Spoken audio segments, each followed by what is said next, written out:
Hello everyone. ඉතින් තවත් අලුත් වීඩියෝ එකකට ඔයගොල්ලන්ව සාදරයෙන් පිළිගන්නවා. ඉතින් මේ වීඩියෝ එක කරන්න කියලා හිතුවේ කැනඩාවට අලුතෙන් එන කෙනෙක්ට මුලින්ම කරන්න ඕන දේවල් ගැන පොඩි අදහසක් දෙන්න. ඉතින් මම පටන් ගන්නම් ඔයගොල්ලෝ මෙහෙට ඇවිල්ලා එයාපෝට් එකේදී සැලකිලිමත් විය යුතු කරුණක් ගැන කියලා. ඉතින් ඔයගොල්ලෝ මුලින්ම එයාපෝට් එකේදී port of entry කියන එයාපෝට් එක කියන්නේ ඔයගොල්ලෝ මුලින්ම කැනඩාව ඇතුළේ ගොඩ බහින පළවෙනි එයාපෝට් එකේදී ඔයගලන්ට පුළුවන් වෙනවා ඔයගලන්ගේ ස්ටඩි පර්මිට් එක ඊට පස්සේ ඔයාලා ස්පවුස් එක්ක නම් ඉන්නේ එයාගේ වර්ක් පර්මිට් එක ගන්න. ඉතින් මෙතෙන්දී ඔයගොල්ලෝ චෙක් කරලා බලන්න ඕනේ වැදගත් දේ තමයි ඔයගොල්ලන්ගේ නම සම්පූර්ණ නම ඔයාගේ පාස්පෝර්ට් එකේ තියෙන විදිහට ඔයාගේ සර්නේම් එක ෆස්ට් නේම් මේ ඩීටේල්ස් ඔක්කොම හරියටම තියෙනවද කියලා ඔයගොල්ලෝ චෙක් කරලා බලන්න. මොකද හදිස්සියවත් එහෙම තිබුණ නැත්නම් ඔයාට සින් නම්බර් එක ගන්න ගියාම සින් එක කියන්නේ මෙහි ජොබ් එකක් ගන්න තියෙන්න ඕන අත්‍යවශ්‍යයෙන්ම තියෙන්න ඕන පොඩි නම්බර් එකක්. ඉතින් ඒක ගන්න නම් අනිවාර්යයෙන්ම ඔයාට ඔයාගේ ස්ටඩි පර්මිට් එකේ හරි වර්ක් පර්මිට් එකේ හරි තියෙන ඩීටේල්ස් හරියටම හරි වෙන්න ඕනේ.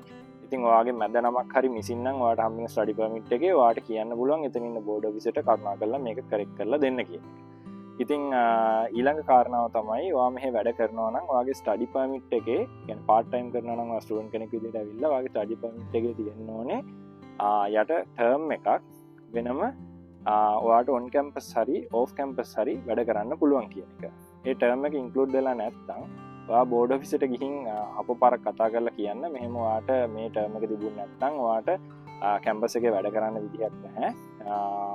සහ ඔයා සුපර්වයිසර් කෙනෙක්ගේ ෆන්ඩින් වලින් නම් ඇවිල්ලා ඉන්නේ. ඔයාට ෆන්ඩින් හම්බෙන්න ඔයාට එතනත් ගැටලුවක් තියෙන එක ඔයා ඒ බෝඩ් ඔෆිසර්ට පැහැදිලි කරලා දෙන්න. එහෙම වුණාම ඔයාට ඒගොල්ලෝ අලුත් ඒ වැරද්ද හදලා ඔයාගේ නමේ වැරද්දක් තියෙනවනේ ඒවත් හදලා අලුතෙන් ස්ටඩි පර්මිට් එකක් ඒ වගේම වර්ක් පර්මිට් එකේ ඉෂුස් තියෙනවා නම් අලුතෙන් වර්ක් පර්මිට් එකක් ඒගොල්ලෝ ඒ වෙලෙම ඉෂු කරනවා. ඉතින් හදිස්සියේවත් එතන ඔයාට ඊළඟ ෆ්ලයිට් එක ගන්න ප්‍රශ්න තියෙනවා නම් ඒ වගේ ගැටලු තියෙනවා නම් ඔයාට එහෙමත් නැත්නම් ඔයාට ඒ වගේ වැරද්දක් ඔයාගේ අතින් මිස් වුණොත් එතන එයාපෝට් එකේදී හදිස්සියේවත් මෙහෙම වැරද්දක් තිබිලා ඔයාට එතෙන්දී අඳුර ගන්න අමතක වෙලා ඔයාගේ කැනඩාවේ යන අන්තිම ඩෙස්ටිනේෂන් එකටත් ඇවිල්ලා ඊට පස්සේ හදිස්සියේ ඔයා සින් නම්බර් එක ගන්න ගිය දවසක ඔයාට මෙහෙම ඔයාගේ ස්ටඩි පර්මිට් එක හරි වර්ක් පර්මිට් එක හරි ගැටලු තියෙනවා නම් ඊළඟට ඔයාට කරන්න පුළුවන් ඔප්ෂන් එක තමයි සාමාන්‍ය ඔයා යන ඕනම යුනිවර්සිටි එකක තියෙනවා ඉන්ටර්නැෂනල් ස්ටුඩන්ට් සර්විසස් සෙන්ටර්ස්. ඉතින් මේවට ගිහින් ඔයාට කතා කරන්න පුළුවන් මෙහෙම මම මගේ ස්ටඩි පර්මිට් එක ගනිද්දි මගේ නමේ වැරද්දක් තියෙනවා මෙහෙම ක්ලෝස් එක ඉන්ක්ලූඩ් වෙලා නැහැ කියලා ඒගොල්ලන්ට දැනුම් දුන්නාට පස්සේ ඒගොල්ලෝ පියවරක් ගන්නවා බෝඩ් ඔෆිසර්ස්ලාව කන්ටැක්ට් කරලා උදාහරණයක් විදිහට ඔයා යන්නේ ටොරන්ටෝ වලට නම් ටොරන්ටෝ වල බෝඩ් ඔෆිසර්ස්ලාට කන්ටැක්ට් කරලා ඒගොල්ලෝ ආගේ ස්ටඩි පර්මිට් එක අලුත් ස්ටඩි පර්මිට් එකක් හරි අලුත් වර්ක් පර්මිට් එකක් හරි හදලා ඔයාට ගෙදරටම එවනවා. ඉතින් ඔය ටික තමයි ඔයා එයාපෝට් එකට මුලින්ම ආපුවාම සලකා බැලිය යුතු කරුණු ටික.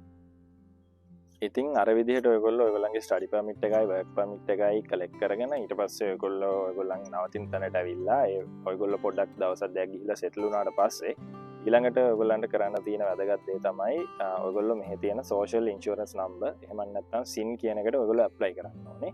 ඉතින් මේකට තමයි ඔයගොල්ලන්ගේ මෙහි සේරම ඔයා වැඩ කරන තැන්වල ඊට පස්සේ ඔයාගේ ටැක්ස් ඒ සේරම මේකට තමයි මේ නම්බර් එක යටතේ තමයි මේ ඔක්කොම ෆයිල් වෙන්නේ. ඒ කියන්නේ ඔයාට තියෙන ID එකක් වගේ දෙයක් තමයි මේක. ඉතින් මේ සෝෂල් ඉන්ෂුරන්ස් නම්බර් එක ගන්න පුළුවන් ක්‍රම දෙකක් තියෙනවා. පළවෙනි එක තමයි ඔයාට පුළුවන් කෝල් කරලා මෙහි තියෙන සර්විස් කැනඩා කියන තැන් වලින් තමයි ඔයා ඒ සින් නම්බර් එක ගන්න ඕනේ. ඉතින් ඔයා මුලින්ම කරන්න ඕනේ ළඟම තියෙන සර්විස් කැනඩා ලොකේෂන් එකක් සර්ච් කරලා බලලා එතනින් ඊට පස්සේ ඔයාට පුළුවන් පළවෙනි ක්‍රමයට ඔයාට අපොයින්ට්මන්ට් එකක් දාගෙන ඒගොල්ලෝ දෙන දිනයකට ගිහිල්ලා එදාට ඔයාගේ සින් නම්බර් එක කනෙක්ට් කරගන්න පුළුවන්. ඒක තමයි පළවෙනි ක්‍රමය. දෙවෙනි එක තමයි ඔයාට පුළුවන් කෙලින්ම walk-in appointment එකක් විදිහට walk-in විදිහට යන්න පුළුවන්. ඒ කියන්නේ ඔයාට අපොයින්ට්මන්ට් එකක් නැතුව සාමාන්‍යයෙන් එහෙම කරනවා නම් උදෙන්ම යන්න ඕනේ. මොකද ගොඩක් පොලිම තියෙන්න පුළුවන්. ඒ හින්දා ඔයා උදෙන්ම ගිහිල්ලා එතන තියෙන පොලිමකට එකතු වෙලා ඔයාට කියන්න පුළුවන් මෙහෙම ඔයා කැනඩාවට අලුතෙන් ආපු කෙනෙක් ඔයාට මට සින් නම්බර් එක ගන්න ඕනේ කියලා. ඉතින් සින් එක ගනිද්දි ඔයාට ඕන ඩොකියුමන්ට් දෙකක් තියෙනවා. පළවෙනි එක තමයි ඔයාට අවශ්‍ය වෙන ඔයාගේ පාස්පෝර්ට් එක ඊට අමතරව ඔයාගේ ස්ටඩි පර්මිට් එක වර්ක් පර්මිට් එක ඒ දේවල් අවශ්‍ය වෙනවා. ඊට අමතරව ඔයා මෙහෙ ඇවිල්ලා ඔයාගේ ඇඩ්‍රස් එක තහවුරු කරන්න පුළුවන් විදිහේ ලෑන්ඩ්ලෝඩ්ඩෙන් හරි එහෙම නැත්නම් ඔයාගේ apartment එක කරන් ඉන්නේ apartment එකෙන් ඔයාගේ rental එකේ agreement එකක් අරගෙන යන එක වැදගත් වෙනවා. මොකද එතන ඉන්න officersලා ඔයාගෙන් මේ details සමහර වෙලාවට ඉල්ලන්න ඉඩ තියෙනවා. ඉතින් ඔය ටික තමයි අවශ්‍ය වෙන්නේ මූලික වශයෙන් ඔයාගේ SIN එක ගන්න. ඉතින් මේ SIN එක කියලා කියන්නේ ඔයාට A4 කොලයක වගේ print out කරලා දෙන පොඩි නම්බර් එකක්. ඉතින් මේක තමයි ඔයාට අවශ්‍ය වෙන්නේ ඔයාගේ ජොබ් එකකට දාද්දී ඔයාගේ ඒ තැන් වලින් ඒ වගේම ඔයාගේ බැංක් account හදද්දී සමහර වෙලාවට මේ SIN එක ඉල්ලනවා. ඒ වගේ දේවල් වලට මේ SIN නම්බර් එක ඉතාම වැදගත් වෙනවා. ඉතින් මේ SIN එක කියන එක සෑහෙන confidential දෙයක්. ඒක තමන් වෙන කෙනෙක්ට ඇත්තටම හුවමාරු කරගන්න දෙයක් නෙමෙයි. ඉතින් ඒක ගොඩක් වෙලාවට ඔයාගේ කැම්පස් එකට ඊට පස්සේ ඔයාගේ එම්ප්ලොයිට ඔයා කියන්නේ කොහේ හරි වැඩ කරන්න යනවා නම් ඒ එම්ප්ලොයි ඉල්ලුවොත් දෙන්න පුළුවන්. ඊට අමතරව ඔයාගේ බැංක් එකෙන් ඉල්ලුවොත් account එක හදන්න යද්දි දෙන්න පුළුවන්. ඉතින් ওই විස්තර ටික තමයි SIN නම්බර් එක ගැන ඔයගොල්ලෝ දැනගන්න ඕන දේවල්. ඉතින් අර විදිහට ඔයගොල්ලෝ SIN නම්බර් එක ගත්තට පස්සේ ඊළඟට ඔයගොල්ලන්ට කරන්න පුළුවන් මෙහි තියෙනවා ID එක ගන්න පුළුවන්, එක්ක driver's license එක ගන්න පුළුවන්. ඊට අමතරව ඔයගොල්ලන්ට මෙහි තියෙන health card එක ගන්න පුළුවන්. ඉතින් මේ තුනම ගන්න යන්න ඕනේ ඔයගොල්ලෝ මෙහි තියෙන registries වලට. ඉතින් ඔයගොල්ලෝ ඇවිල්ලා ඔයගොල්ලෝ ඉන්න තැනට ළඟම registry කොහෙද තියෙන්නේ කියලා ඔයගොල්ලන්ට Google එකේ search කරලා බලන්න පුළුවන්. ඊට පස්සේ ඒ තැනට ඔයගොල්ලන්ට appointment එකක් දාන්නේ නැතුව අර මං කලින් කිව්වා වගේ මේ තැනටත් ඔයගොල්ලන්ට උදෙන්ම ගිහිල්ලා ඒ සර්විසස් ගන්න පුළුවන්. ඉතින් ID එක ගැන කියනවා නම් මෙහෙ එකපාරකට තියාගන්න පුළුවන් එක ID එක එහෙම නැත්නම් driver's license එක විතරයි. ඉතින් ලංකාවේ වගේ වෙනම හැඳුනුම්පතක් වෙනමයි driver's license එක වෙනමයි දෙකක් issue කරන්නේ නැහැ. මෙහෙ එකපාරකට එකයි තියාගන්න පුළුවන්. ඉතින් ඒ හින්දා ඔයගොල්ලෝ ලංකාවේ එළවලා experience තියෙන කෙනෙක් නම් ඔයාලට පුළුවන් මෙහෙට ඇවිල්ලා කෙලින්ම driver's license එකටම apply කරන්න. මෙහෙ knowledge test එකකට appointment එකක් දාගෙන knowledge test එක pass වුණාම ඔයාට මෙහෙ class 7 කියන driver's license එක හම්බ වෙනවා. ඉතින් මේකෙන් ඔයාට වාහන පදින්න බෑ. නමුත් අර මං කිව්ව ID card එකක් විදිහට ඔයාට මෙහෙදී එක පාවිච්චි කිරීමේ හැකියාව තියෙනවා. ඉතින් driver's license එක ගන්න කැමති නැති කෙනෙක් ඉන්නවා නම් සහ ඔයාට ලංකාවේ experience නැත්නම් ඔයාට දැම්ම driver's license එකක් අවශ්‍ය නැත්නම් ඔයාට ඊළඟට තියෙන option එක තමයි මෙහෙ provincial ID එකකට apply කරන එක.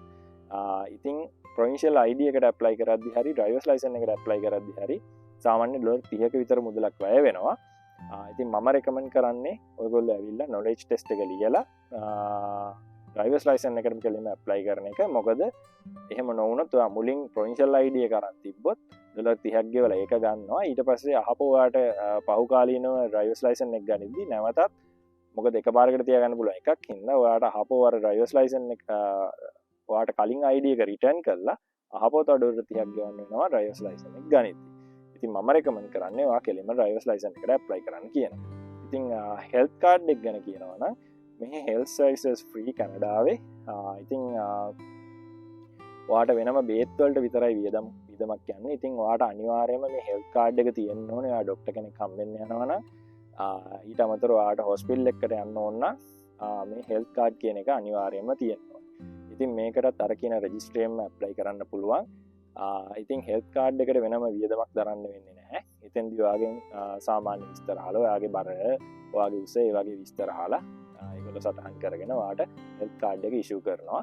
ඉතින් ඒ වෙලෙම issue කරන්නේ නැහැ මේ ID එක health card එකයි. මේ දෙකම එන්නේ සාමාන්‍යයෙන් දවස් 10කට විතර පස්සේ ඔයා ලබා දෙන address එකට. ඉතින් මෙතන registry එකට යද්දිත් ඔයාගේ address එක තහවුරු කරන්න පුළුවන් විදිහේ ලියවිල්ලක් අරන් යන එක වැදගත් වෙනවා. ඉතින් දැන් මම කියන්නම් මෙහි ඊළඟට ඔයගොල්ලෝ SIM එකක් ගන්න ඔයගොල්ලන්ට කරන්න පුළුවන් දේවල්. මොකද ඔයගොල්ලෝ බැංක් account එකක් හදාගනිද්දී ඒගොල්ලෝ SIM number එක ඔයාගේ අහනවා, ඔයාගේ phone number එක. ඉතින් SIM එකක් ගන්න නම් ඔයාට මෙහි පුළුවන් කරන්න සාමාන්‍යයෙන් මෙහි තියෙන shopping mall ඒ වගේ තැන්වල තියෙනවා SIM ලබා දෙන තැන්. ඉතින් මම recommend කරන්නේ සාමාන්‍යයෙන් තියෙන පොඩිම පැකේජ් එකකට යන්න කියන එක. ඒකට හේතුව තමයි මෙහි යන ඕනම තැනක ගොඩක් තැන්වල ඔයා හෝටල් එකකට ගියත් කෑම කන තැන ඒ වගේ ඔයා යන ඔයාගේ යුනිවර්සිටි එකේ පවා ෆ්‍රී wifi තියෙනවා. ඉතින් ඔයාට ලොගින් වෙලා පාවිච්චි කරන්න හැකියාව තියෙනවා. ඉතින් ඒ හින්දා data ගොඩක් ලොකු පැකේජ් එකක් ඔයාලට ගන්න අවශ්‍ය වෙන්නේ නැහැ. ඉතින් සාමාන්‍ය ඩොලර් $15 විතරින්දන් $100 වෙනකම් වුණත් පැකේජස් තියෙනවා මේවාට ගන්න පුළුවන් වෙන. ඉතින් මමන රෙකමන් කරන්නේ $25කට වගේ තියෙන පොඩි පැකේජ් එකක් ගන්න. ඉතින් වා සිම් එක ගත්තට පස්සේ ඔයාට ඒ කැනඩියන් නම්බර් එක පාවිච්චි කරන්න පුළුවන් ඔයාගේ අනිකුත් වැඩ කටයුතු වලට. ඉතින් ඊළඟ පියවර තමයි ඔයාට මේ බැංක් account එකක් හදාගන්න එක. ඉතින් බැංක් account එකක් හදාගන්නදී ඕන වෙන ලියකියවිලි තමයි ඔයාට පාස්පෝර්ට් එක ඕනේ, ඔයාගේ ස්ටඩි පර්මිට් එක ඕනේ, එහෙම නැත්නම් වර්ක් පර්මිට් එක ඔය ටික අරන් යන්න ඕනේ. ඊට අමතරව අර මං කිව්ව ෆෝන් නම්බර් එකක් මේ වෙද්දි අරන් තියෙන්න ඕනේ ඔයා. ඉතින් ඔයා බැංකුවකට ගිහිල්ලා ඔයා මුලින් ඕන සර්ච් කරලා බලන්න මොනවද ඔයාට තියෙන ඔප්ෂන්ස්. මොකද ඉන්ටර්නෙට් එකේ හැම විස්තරයක්ම දාලා තියෙනවා. තියෙන බැංකු මොනවද ඒවා ගැන අවබෝධයක් ලබා ගන්න පුළුවන්. ඊට පස්සේ ඔයා බැංක් එක සිලෙක්ට් කරගෙන ඔයාට එක්ක පුළුවන් අපොයින්ට්මන්ට් එකක් දාගෙන ඒ වෙලාවට යන්න. එහෙම නැත්නම් කෙලින්ම බැංකුවට ගිහිල්ලා කතා කරන්නත් පුළුවන්. මට මෙහෙම කැනඩාවට අලුතින් ආයි මට මෙහෙම account එකක් හදාගන්න ඕනේ කියන එක. ඉතින් මෙහි ඔප්ෂන්ස් කීපයක් තියෙනවා ඔයාට හදාගන්න පුළුවන් accounts. ඉතින් මෙහි සාමාන්‍යයෙන් වෙන්නේ ඔයාට සියලුම ගනුදෙනු වෙන්නේ checking account එකකින්. ලංකාවේ වගේ පොලිය හම් වෙන savings account නෙමෙයි මෙහි ප්‍රසිද්ධ checking accounts. ඉතින් ඒ වුණාට ඔයාට savings account එකකුත් හදාගන්න පුළුවන්. savings account එකක් හදාගනිද්දි වෙන්නේ ඒකට පොලිය වෙනම පොඩි මුදලක් ලංකාවේ වගේ මුදලක් නැතුව ඉතාම සුළු මුදලක් ඇඩ් වෙනවා. ඒක ඒවා සල්ලි ඉතුරු කරද්දි ඊට අමතරව ඕනනම් ඔයාලට USD account එකක් වුණත් මෙහි ඕපන් කරන්න පුළුවන්. ඔයාට USD ආදායමක් එනවා නම් ඒ මුදල් කෙලින්ම USD විදිහටම තැන්පත් කරගන්න USD account එකක් වුණත් මෙහි ඕපන් කරන්න පුළුවන්. ඉතින් අනිත් දේ තමයි මෙහි වැදගත් දෙයක් තියෙනවා. ක්‍රෙඩිට් කාඩ් එකක් ඔයගොල්ලෝ ගන්න අනිවාර්යයෙන්ම මම රෙකමන්ඩ් කරනවා ක්‍රෙඩිට් කාඩ් එක ගන්න. මොකද ඒක තමයි ඔයාගේ මෙහි ඔයාට ඔයා සල්ලි ණයට පාවිච්චි කරලා ඔයාට ණය පිරීමේ හැකියාව තියෙනවා කියන එක ඔප්පු කරන්න තියෙන ක්‍රමය තමයි ඔයා ක්‍රෙඩිට් කාඩ් එකක් පාවිච්චි කරලා ඒකේ වෙලාවට මුදල් පියවලා ඒ හිස්ටරි එකක් මේන්ටේන් කරන එක. ඉතින් මෙතෙන්දී මේක වැදගත් වෙන්නේ ඔයාට ඉස්සරහට කැනඩාවේ දීර්ඝකාලීනව පදිංචි වෙන්න බලාපොරොත්තු වෙනවා නම් ඔයාට ගයක් ගනිද්දී ඊට පස්සේ වාහනයක් ගනිද්දී මේ වගේ දේවල් වලට ඔයාට බැංකු වලින් එහෙම නැත්නම් ඒ ආයතන වලින් පහසුවෙන් ඔයාට ක්‍රෙඩිට් හිස්ටරි එක බලලා ඒගොල්ලෝ ඒ අවස්ථාවල් ලබා දෙනවා. ඔයා මේ ක්‍රෙඩිට් කාඩ් එකක් හොඳට පාවිච්චි කරලා තියෙනවා.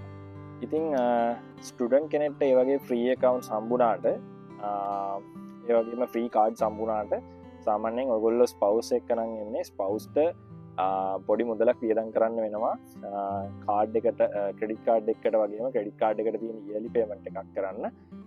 ඊට පස්සේ ඔයාගේ account කියන්නේ ඔයා හදන checking account එකට වෙනම ඔයා මුදලක් ගෙවන්න වෙනවා ඔයා checking account එක පාවිච්චි කරනවාට බැංකුවක.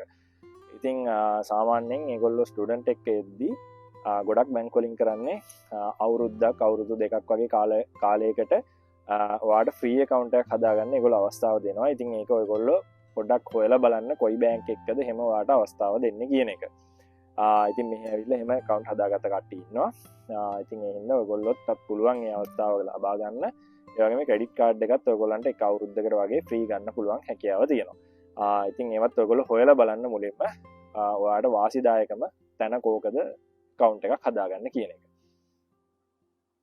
ඉතින් මෙහි ඊළඟට ඔයගොල්ලන්ට වැදගත් දේ තමයි public transport ගැන අදහසක් ලබා ගන්න එක. ඉතින් public transport ගැන කියද්දී ස්ටුඩන්ට් කෙනෙක් ආපුවාම ඔයගොල්ලන්ගේ කැම්පස් වලින් පාස්කම සලසලා දීලා තියෙනවා. ඔයාගේ ටර්ම් ෆී එකට තව පොඩි මුදලක් ඒගොල්ලෝ අය කරගෙන ඒ වෙනුවට ඔයගොල්ලන්ට public transport එක ඒ ටර්ම් එකට පාවිච්චි කරන්න හැකියාව ඒගොල්ලෝ සලසලා දීලා තියෙනවා. ඉතින් මේක වෙන්නේ පොඩි කාඩ් එකක් තියෙනවා ඉලෙක්ට්‍රොනික කාඩ් එකක්. මේක දැන් මං ඉන්නේ ඇල්බර්ටා ප්‍රොවින්ස් එකේ එඩ්මන්ටන් සිටි එකේ නම් මේ කාඩ් එක කියන්නේ ආක් කාඩ් එක කියලා. ඉතින් මේකෙන් වෙන්නේ ඔයගොල්ලන්ගේ මාස 4ක ඩොලර් 180ක් වගේ මුදලක් තමයි මේගොල්ලෝ මේ ප්‍රොවින්ස් එකේ අය කරන්නේ. ඉතින් මේ මුදලට ඔයාට අන්ලිමිටඩ් ඔයාගේ පබ්ලික් ට්‍රාන්ස්පෝර්ට් යූස් කරන්න හැකියාව තියෙනවා.